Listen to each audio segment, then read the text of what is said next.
Welcome into another episode of the Armchair Titans podcast. Austin Nelson here with my guys, Noah McKay, Trey Watkins. Look, the reason we're laughing is because we just did a podcast, like 20 minutes of a podcast, and it just crashed on us. So we're doing this all over again.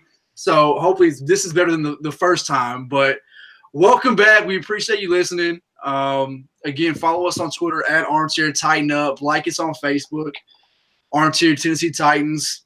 Fellas, what is up? What's up? It's a good day. What's good? I say what's up. We've been talking for like an hour and a half now, so I've seen you guys already. All right, so look, a few things to hit on real quick before we get started. Again, this is a broadcast brought to you by the ArmchairAllAmericans.com and Armchair All-Americans Media Network. Make sure you are following us, again, like I said, on Twitter at Armchair Tighten Up. We appreciate it. I don't know if you guys who do follow us on Twitter saw our flag giveaway, but we give out the Titans gave out some flags on Sunday, and I wanted to be generous enough to give some flags away to fans who could not make it to the game.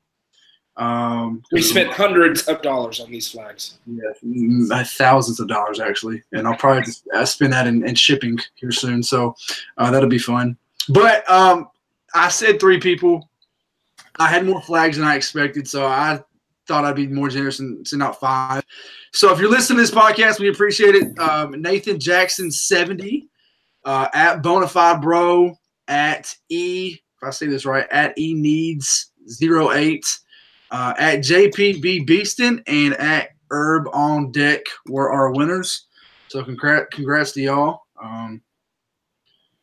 You were randomly selected and you were the winners. So your flags, fly them high. Be appreciative. So, fellas, big win. We talked about earlier, but big win. I mean, I said it was like the biggest win in Titans franchise history at Nissan Stadium, maybe. I don't know. There's been a lot. You had the Music City Miracle. You had – what else? There's been some big games. But the 99-yard walk-off. Yeah. There's been a lot. The Giants game when we came back from 21 in the fourth quarter. There's been a ton of games like that. But, I mean, just listen. What I meant by that was from the very first play to the very last play, the Titans kicked their ass. Just dominated the Patriots from the first snap. Darius Jennings set the tone with the kickoff return. And then, 3 plays later, the Titans scored with the Jonnu Smith, of all people, a Jonnu Smith touchdown. So, beautiful day offensively from the Titans. Again, stats-wise, Marcus was 16 of 24 for 228 yards and 2 touchdowns. The running game got going again with 150 yards. Derrick Henry had 2 touchdowns. And then, again, Corey Davis steps up. It was just a huge part of the day with 7 receptions for 125 yards and a touchdown. So, guys, it was a lot of fun to be there. A lot of unhappy Patriots fans after the game. I mean, even in the first quarter, there was nothing for them to talk about. You didn't hear a lot of smack talking. It was awesome. I know you guys couldn't make it, but I was there for y'all. Hey, from that perspective, it reminds me a lot of the Packers game 2 years ago when Green Bay fans kind of took over our stadium. Mm-hmm. And then they were really loud until kickoff happened. And the Titans came out and just kicked. But the difference is Packers that year weren't that good of a team at that point. This year, the Patriots were on a 6-game winning streak. And I understand that it's popular now for the national media to come out and say, well, the Patriots always have a letdown game.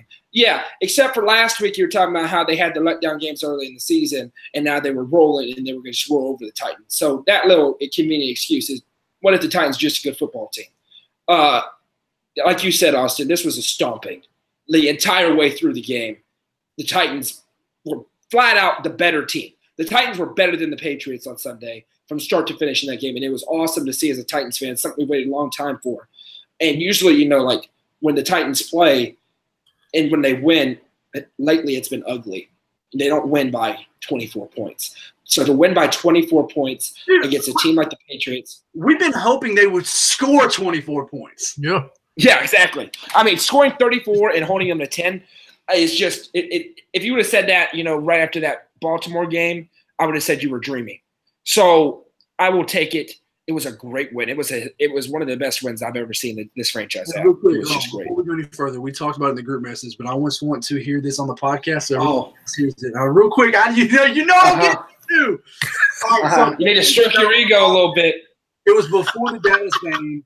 After we lost to the Chargers, I said, look, if the Titans can go in this bye week, get it together, go to Dallas, win, which was a very winnable game, they could miraculously somehow pull off the upset against the Patriots. And both of you guys, while I was talking, were like, no, not happening, no.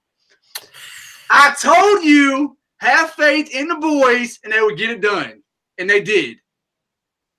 Well, I mean, the Titans were a complete dumpster fire on offense before then, so that's why I didn't have a lot of confidence in that. It was such a Titans thing to do to beat both those teams, and the fashion they did was even better. But yeah, you know what Mo Titans thing is to do though?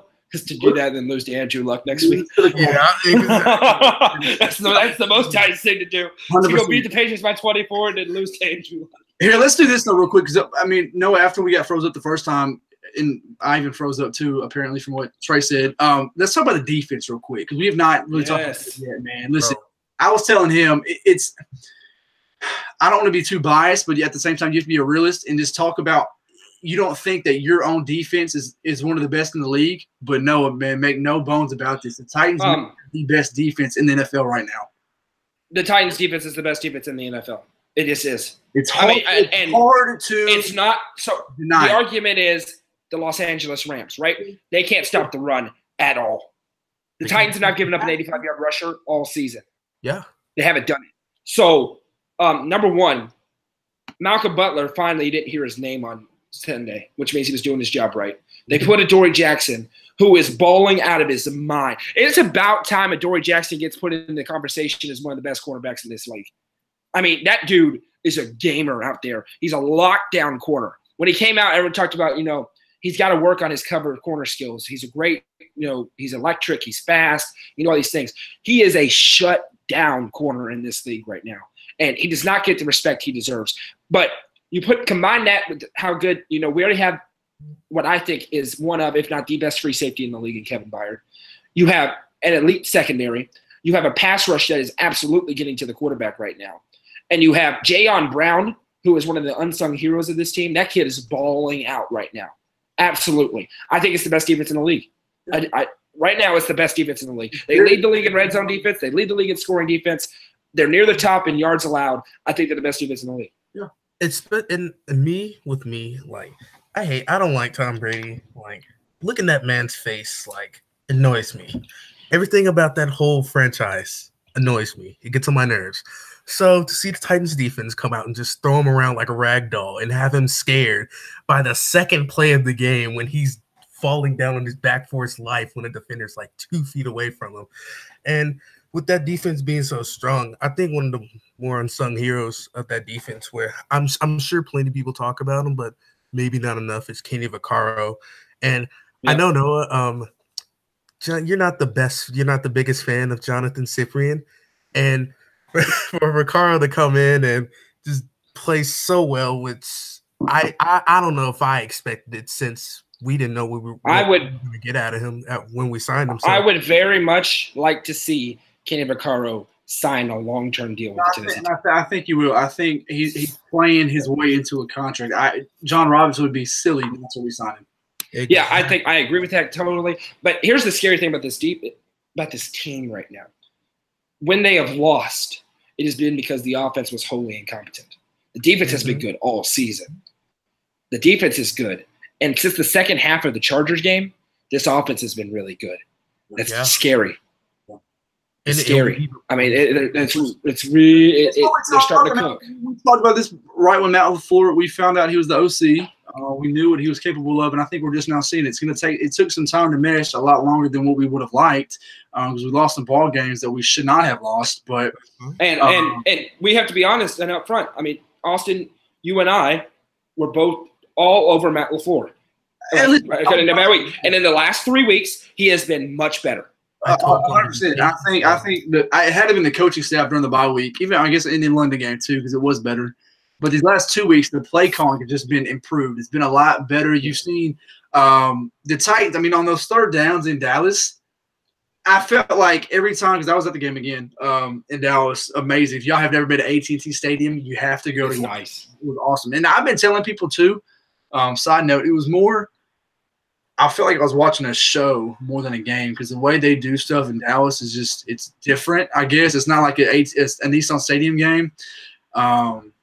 Like you feel like you were watching a TV show almost with the way they do the cheerleaders and how they run out and all that kind of stuff. It was really weird, but that's why they're quote unquote America's team, correct, guys? But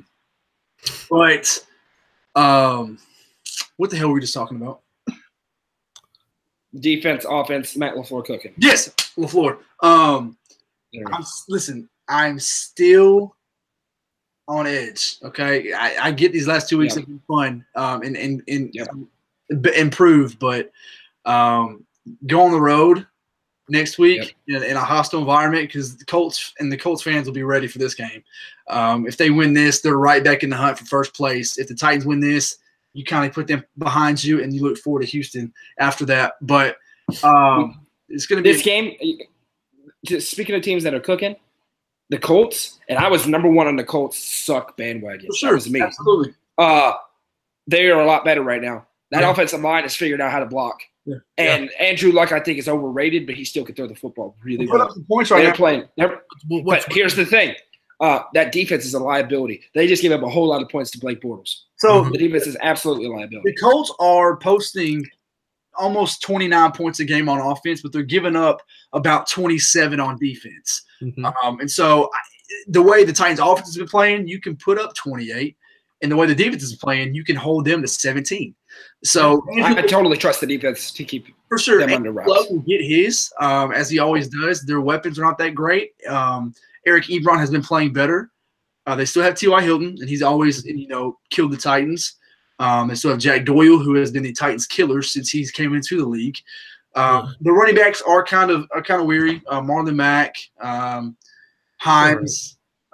So it's going to be a different matchup because we haven't seen the Colts all season, and the Colts are kind of a weird team right now. They're on the high, but they're still there's a lot of holes in that. Very, very beatable. So what I mean, a couple notable stats that I found too for the Titans wise. Can you, without looking, who leads the team in sacks for the Titans? Y'all know? Jayon Brown. Jayon Brown with 4.5 sacks, which is super surprising to me. Yeah. So you'd argue he's the best part of the defense all season long, just the way he's made plays and he's been fast and physical on the field. Jayon Brown's leading the team in sacks. Just when I saw that, I couldn't believe it. So the Titans have still not beaten Andrew Luck. So I think that's something they know. A lot of these guys like Jarrell Casey and Derek Morgan have never beat Andrew Luck, so they're going to definitely want their revenge. And I don't know if we'll see Morgan back this week, but he's pretty damn close. Mm-hmm. Well, they said that he was almost – it was a question if he would play last week, right? Rabel said. So, but, guys, here's the thing. The Colts are scary, but we're finally to the part of the schedule that we've been talking about since the beginning of the season. Once you get past the Patriots, it gets easier. Mm-hmm. I mean, this is now the time. The best teams, number one, play their best football in November and December. So far in November, this team has played better football, much better football. Exactly. And now you win your division games. You win your division games. They're undefeated in the division right now. You win your division games, and you put yourself in a position to, number one, win the division and make the playoffs. Now it's time to go on a run. Two tough games coming up. I'm with – listen, I think if the Titans can win this game Sunday, they put themselves in a better position because you gain one step on the Colts. And depending on what the Texans do this week, too, they have the Redskins, which is a very losable game for them. Yep. Tied again for the division lead going into – But it doesn't matter. Why? It doesn't matter. If the Titans beat the Colts, they are one game back in the loss column. So if they beat the Texans, they will be in first place in the AFC South. Mm-hmm. The Titans control their own destiny. Titans went out, they win the AFC South. Yeah, exactly. Which the Titans, that's great. That's all the Titans need to do. Win your games. I still trust the Texans to lose a game. 3 in here and there. Oh, I do too. But they have a very easy schedule. That's the thing. Once they get past the Titans, and Cleveland's on that schedule, the Jets are on that schedule, it gets easier for the Titans and it gets easier for the Texans. Right. We'll come back to this game real quick, but side notes, the Titans cut Justin Fowler. Why they signed him, I have no idea. After talking about so much. I thought we'd see him. I really did. I did too. I don't know why it would happen, the disconnect there. But they promoted Daniel Dawkins after Fluellen kind of tweaked something on Sunday. It was very scary because I really thought he tore something, tore his ACL. Yeah. And I forget how fast David Fluellen is, man. He came around the corner on his first run. And I was like, flu season still got it, man. He didn't get a lot of touches, so it was good to see him out there, but hopefully he can get back soon. They worked out Charles Sims, the running back who spent most of his years in Tampa Bay. Do they sign him? I doubt it, but they worked him out at least. So those are a couple notes so far. Hey, I gotta give a shout out while I'm thinking about it. I know this is totally off topic. Cameron Batson, though, well done. Well done. Him and Darius Jennings. Well done. Roles right now. Especially it's been like Taywan Taylor went down and Cameron Batson said, "Hey, I'll do that job for you," and he's just stepped in and been really. Cameron Batson got some toe drag swag from Nate Burleson on Good Morning Football. Oh yeah, for real. You see him, man. He tiptoed it. He tiptoed that ball. Oh yeah. Right. Sorry, that's totally off topic, but Cameron Batson deserves. No, you're right. He deserves that. He deserves that recognition. Again, follow us on Twitter at Armchair Tighten Up. We appreciate the love.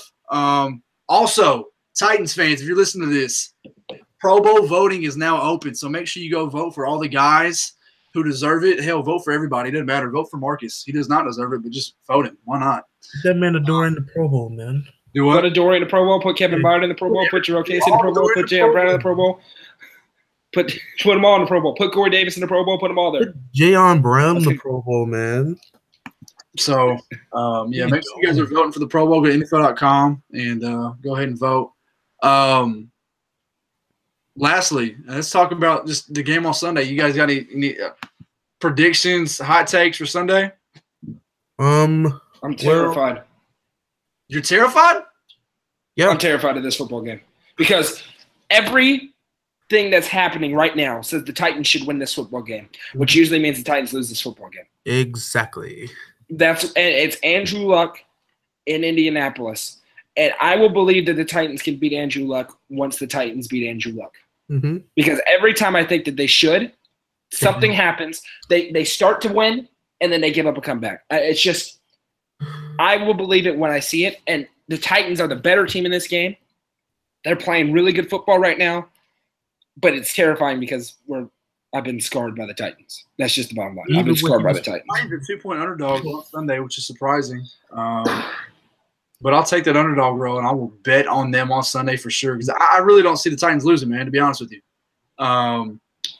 You also said that last week, though, Noah, you didn't think they'd have any chance against the Patriots, and look what happened.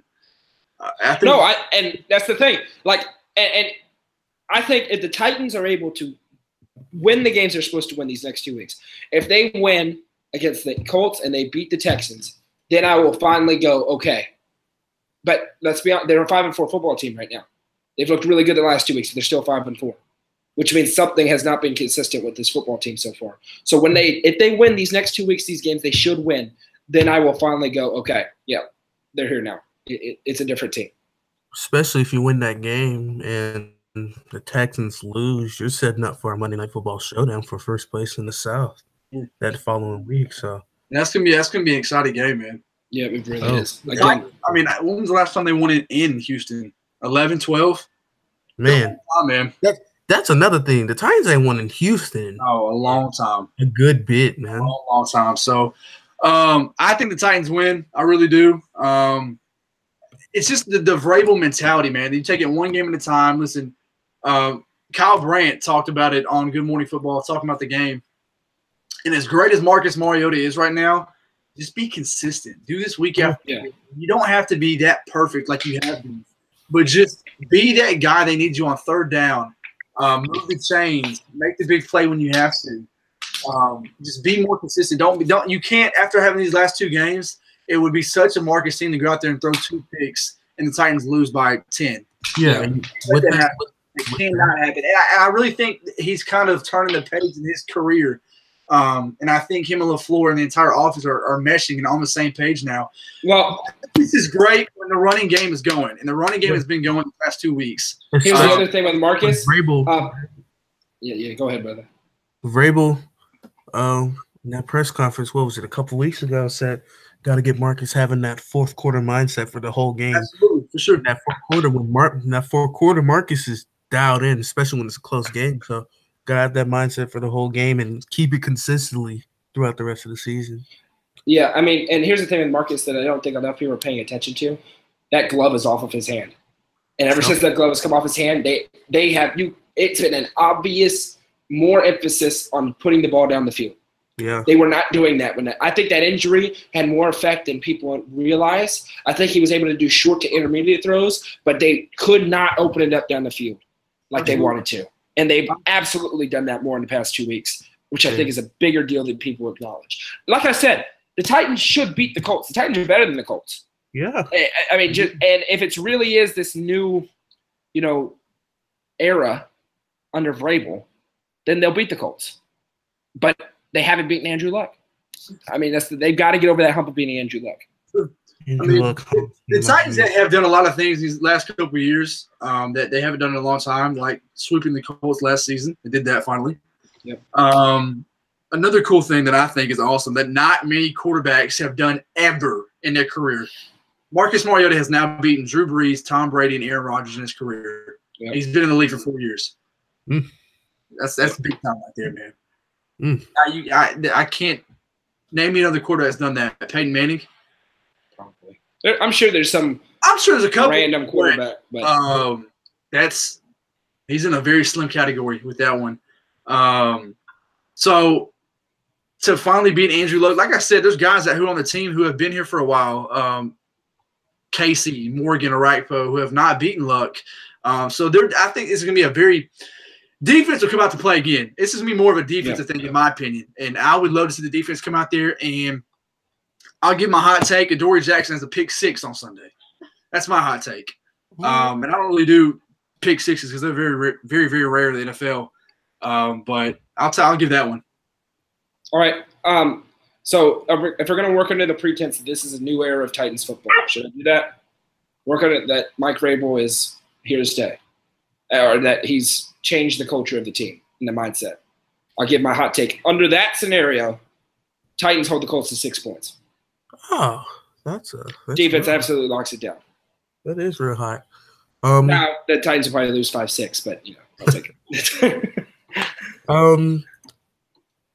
Dang. You do it every time, every single episode. Yeah. I mean, look, man.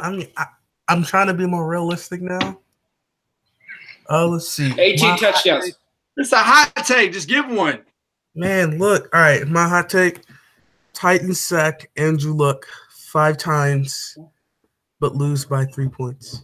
Oh, I swear to God, I thought he was going to say it like 13 times. I thought he was going to be like, they sacked 13 times. But lose by 3? Lose on Sunday? Yeah, Titans lose on Sunday.